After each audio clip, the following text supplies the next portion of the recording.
Queen's Indian defense, Petrosian variation, 4, bb75.nc3d56.cx d5nx d57.qc2b7. Balanced, neither player ever had an advantage. That game was pretty competitive. Both players had an amazing opening. That was an incredible middle game by both players. Opening with the queen's pawn.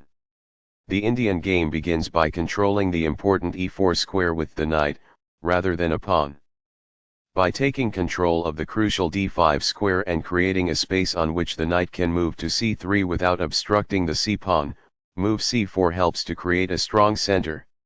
The move e6 creates a line for the dark squared bishop, sets up a rapid castle, and prepares to push a pawn to d5 and recover the piece if it is taken. Nf3 develops toward the center, putting pressure on the e5 square and adding another defender to the d4 pawn. The Queen's Indian defense prepares to fianchetto the light-squared bishop on b7, where it will have influence on the long diagonal. The d5 and e4 squares are under the control of nc3, which advances the knight into the center. Fianchetto move bb7 places the bishop on the long diagonal. a3 controls the b4 square, stopping black's normal plan of pinning the c3 knight with bb4. As it moves into the center, d5 engages the c4 pawn in combat. Cx d5 captures the pawn on d5 and attacks the e6 pawn. Nx d5 captures the pawn on d5 and centralizes the knight. Qc2 develops the queen, defends the knight and controls the b1 h7 diagonal. By growing a bishop from its initial square, this activates it. This strikes a rival knight. This maintains the balance in material with a good trade. This is the only move that works. Backs off. Castling gets the king to a safer square, out of the center of the board, while also developing a rook. Castling kingside tends to be safer because the king is further from the center. By growing a bishop from its initial square, this activates it. This hits in the middle and prevents the opponent from gaining ground. Castling gets the king to a safer square, out of the center of the board, while also developing a rook.